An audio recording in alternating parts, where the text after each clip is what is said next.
আসসালামু আলাইকুম রহমতুল্লাহ। Hello viewers, নবম ও দশম শ্রেণীর শিক্ষার্থী বন্ধুরা, আশা করি ভালো আছো। ম্যাথ এডুকেশন জোন অনলাইন শিক্ষা পরিবারের পক্ষ থেকে তোমাদের সবাইকে স্বাগত। আজকে আমরা তোমাদের বাংলাদেশের বিষয় বইয়ের 25 নম্বর পৃষ্ঠা থেকে আলোচনা শুরু করব। অধ্যায়টার নাম সৌরজগৎ ও ভূমণ্ডল। ঠিক আছে, চলো আমরা এ পর্যন্ত পূর্ববর্তী ক্লাসে আলোচনা করেছিলাম। আজকে আমরা এই পৃথিবী থেকে আলোচনা শুরু করব। ইংলিশে বলে আর্থ। পৃথিবী সূর্যের তৃতীয় নিকটতম গ্রহ। পরীক্ষা প্রশ্ন আসবে, পৃথিবী সূর্যের কততম নিকটতম গ্রহ? পৃথিবী সূর্যের তৃতীয় নিকটতম গ্রহ। এর আয়তন এত বর্গ কিলোমিটার। পূর্ব পশ্চিমে এর ব্যাস 12,752 কিলোমিটার এবং উত্তর দক্ষিণে 12,709 কিলোমিটার। সূর্য থেকে পৃথিবীর গড় দূরত্ব 15 কোটি কিলোমিটার। একটা প্রশ্ন আছে পরীক্ষায়, সূর্য থেকে পৃথিবীর গড় দূরত্ব কত কিলোমিটার? সূর্য থেকে পৃথিবীর গড় দূরত্ব প্রায় 15 কোটি কিলোমিটার। ঠিক আছে, কিন্তু প্রশ্ন আসে, পৃথিবী 365 দিন 5 ঘন্টা 48 মিনিট 47 সেকেন্ডে সূর্যকে একবার প্রদক্ষিণ করে। চমৎকার প্রশ্ন। পৃথিবী কতক্ষণ সময়ে একবার প্রদক্ষিণ করে সূর্যকে? পৃথিবী 365 দিন 5 ঘন্টা 48 মিনিট 47 সেকেন্ডে সূর্যকে একবার প্রদক্ষিণ করে। ঠিক আছে, লঙ্কা এখান থেকে পরে নেবে। গ্রহে জীবনের জন্য প্রয়োজনীয় অক্সিজেন ও নাইট্রোজেন রয়েছে। প্রশ্ন আসতে পারে যে কোন গ্রহে জীবনের জন্য প্রয়োজনীয় অক্সিজেন ও নাইট্রোজেন রয়েছে? পৃথিবী গ্রহে। পৃথিবী একটা গ্রহ। ঠিক আছে, যেখানে বলা আছে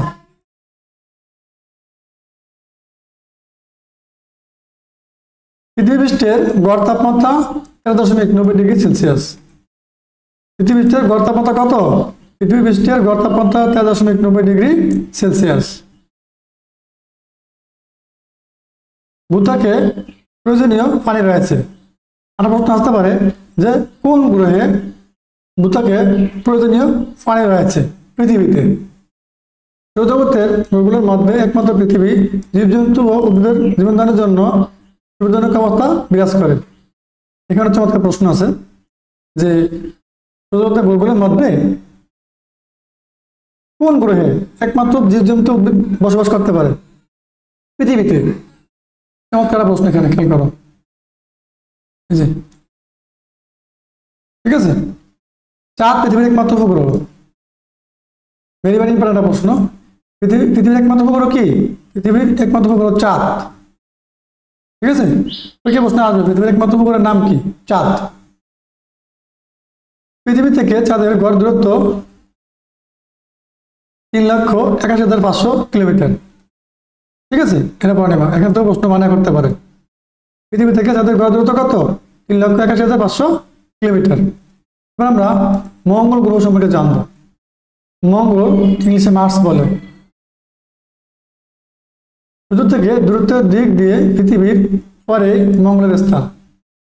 সূর্য থেকে এর গড় দূরত্ব 22.8 কোটি কিলোমিটার এবং পৃথিবী থেকে 7.8 কোটি কিলোমিটার। মঙ্গল গ্রহের ব্যাস 6,779 কিলোমিটার। প্রশ্ন আসবে যে মঙ্গল গ্রহের ব্যাস কত?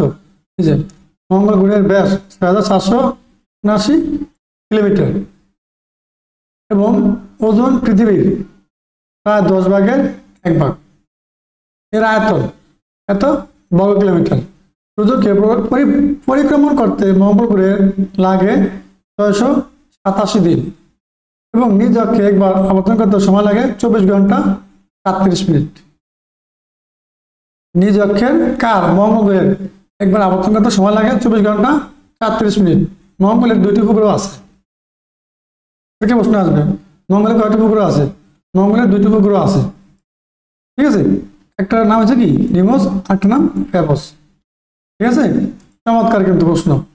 মঙ্গলে কয়টি উপগ্রহ আছে ও কি কি? মঙ্গল গ্রহের 2টি উপগ্রহ আছে, একটা হলো ডিমোস, একটা হচ্ছে ফেবস। এখানে জীবন ধারণ অসম্ভব। কোন গ্রহে জীবন ধারণ সম্ভব? মঙ্গল গ্রহে বসবাসের অনুপযোগী সেটাকে বলছে।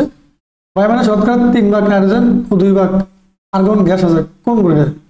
প্রশ্ন আসবে বায়ুমণ্ডলের কোন গ্রহে শতকরা 2 ভাগ নাইট্রোজেন গ্যাস ও শতকরা 2 ভাগ আর্গন গ্যাস আছে? মঙ্গল গ্রহে। ঠিক আছে, এটা কিন্তু প্রত্যেকটা ওয়ার্ডে, প্রত্যেকটা লাইনে, প্রত্যেকটা প্রশ্ন। পানির পরিমাণ খুবই কম। কোন গ্রহে পানির পরিমাণ খুবই কম? মঙ্গল গ্রহে পানির পরিমাণ খুবই কম।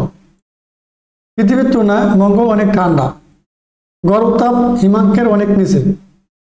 কোন গ্রহের তাপ অনেক ঠান্ডা? মঙ্গল গ্রহের। মঙ্গল গ্রহের ভূভাগে গিরিখাত বা আগ্নেয়গিরি রয়েছে। এখানে প্রশ্ন আছে যে কোন গ্রহের উপগ্রহে বা কোন গ্রহের ভূভাগে গিরিখাত ও আগ্নেয়গিরি রয়েছে? মঙ্গল গ্রহের উপগ্রহে গিরিখাত ও আগ্নেয়গিরি রয়েছে। চমৎকার প্রশ্নগুলো এখান থেকে পড়ে নেবা। এ গ্রহের পাথরগুলো মরিচা পড়েছে। কোন গ্রহের পাথরে মরিচা পড়েছে? মঙ্গল গ্রহের পাথরে মরিচা পড়েছে। ফলে গ্রহটি লালচে বর্ণ ধারণ করেছে। এটা পরীক্ষা আসে বারবার। কোন গ্রহের রং লাল? মঙ্গল গ্রহের রং লাল। ঠিক আছে, চমৎকার প্রশ্ন। কোন গ্রহের রং লাল? যে মঙ্গল গ্রহের নাম লাল বর্ণ ধারণ করেছে। ঠিক আছে, চমৎকার প্রশ্ন, এখানে কিন্তু পরীক্ষা আসে বারবার। এবার দেখো বৃহস্পতি। সৌরজগতের সর্ববৃহৎ গ্রহ বৃহস্পতি। দেখো সৌরজগতের সর্ববৃহৎ গ্রহের নাম কি? পরীক্ষা আসবে বৃহস্পতি। সূর্য থেকে দূরত্বের ভিত্তিতে বৃহস্পতি গ্রহের অবস্থান পঞ্চম। সূর্য থেকে দূরত্বের ভিত্তিতে বৃহস্পতি গ্রহের অবস্থান কত? পঞ্চম। এর আয়তন পৃথিবীর প্রায় 1300 গুণ অথবা এত বর্গ কিলোমিটার। এর ব্যাস 1,39,822 কিলোমিটার। এটি সূর্য থেকে প্রায় 7.8 কোটি কিলোমিটার দূরে অবস্থিত। বৃহস্পতি 12 বছরে একবার সূর্যকে এবং 9 ঘন্টা 53 মিনিটে নিজ অক্ষে আবর্তন করে। গ্রহটিতে পৃথিবীর একদিনে 2বার সূর্য ওঠে, 2বার অস্ত যায়। কোন গ্রহে একদিনে 2বার সূর্য ওঠে এবং 2বার অস্ত যায়? বৃহস্পতি গ্রহে। খেয়াল রাখবা, পরীক্ষা কিন্তু আসার মতো প্রশ্ন।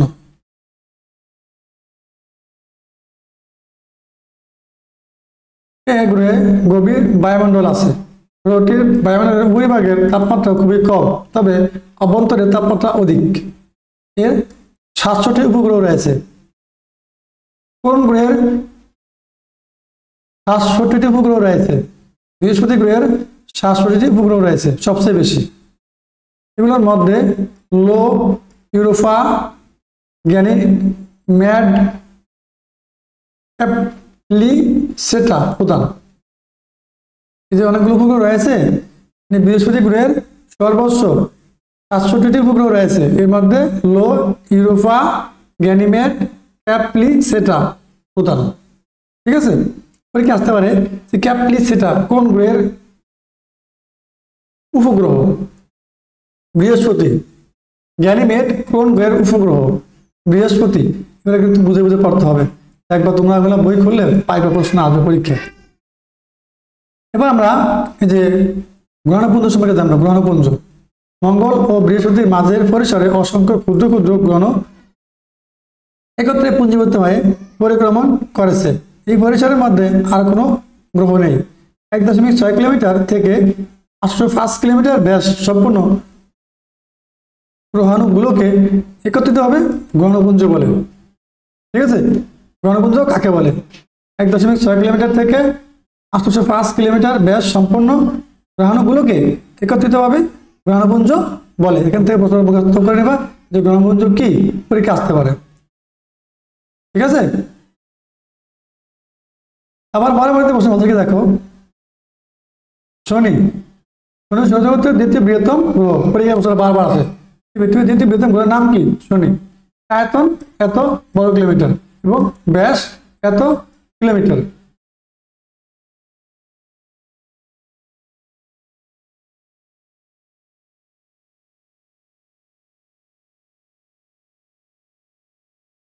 শনি সৌরজগতের দ্বিতীয় বৃহত্তম গ্রহ। এর আয়তন এত বর্গ কিলোমিটার, ব্যাস কিলোমিটার। এখানে চমৎকার প্রশ্ন আছে যে সৌরজগতের দ্বিতীয় বৃহত্তম গ্রহের নাম কি? শনি। ঠিক আছে, পরীক্ষাতে প্রশ্নটা বারবার আসে। সূর্য থেকে শনির দূরত্ব 143 কোটি কিলোমিটার। সূর্য থেকে শনির দূরত্ব কত? 143 কোটি কিলোমিটার। শনি 29 বছর 5 মাসের সূর্যকে একবার প্রদক্ষিণ করে এবং 10 ঘন্টা 40 মিনিটে নিজ অক্ষে একবার আবর্তন করে। কি বলছে এখানে?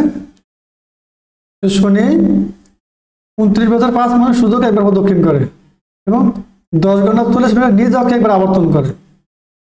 খেয়াল রাখবা, 29 বছর 5 মাসে সূর্যকে একবার প্রদক্ষিণ করে, মানে 4 মাসে ঘুরে আসে, আর নিজ অক্ষের উপর 10 ঘন্টা 40 মিনিট একবার প্রদক্ষিণ করে বা আবর্তন করে। পৃথিবীর চেয়ে শনির ব্যাস প্রায় 900 গুণ বড়। খেয়াল রাখবা, পৃথিবীর চেয়ে শনির ব্যাস প্রায় কত গুণ বড়? 900 গুণ বড়। খালি চোখে এটা দেখা যায় না। শনির বায়ুমণ্ডলে হাইড্রোজেন ও হিলিয়ামের মিশ্রণ, মিথেন ও অ্যামোনিয়া গ্যাস রয়েছে। শনির বায়ুমণ্ডলে কি রয়েছে? হাইড্রোজেন, হিলিয়ামের মিশ্রণ, মিথেন ও অ্যামোনিয়া গ্যাস রয়েছে। 3টি উজ্জ্বল বলয় শনিকে বেষ্টন করে আছে। দেখো, কয়টি উজ্জ্বল বলয় শনিকে বেষ্টন করে আছে? 3টি। এর চমৎকার প্রশ্ন আছে, কয়টি উজ্জ্বল বলয় শনিকে বেষ্টন করে আছে? 3টি উজ্জ্বল বলয় শনিকে বেষ্টন করে আছে। শনির 65টি উপগ্রহের মধ্যে ক্যাপিটাস, থেথিস, হুয়া, টাইটান প্রধান। অনেকে প্রশ্ন আসে বারবার, চমৎকার প্রশ্ন, খেয়াল করো।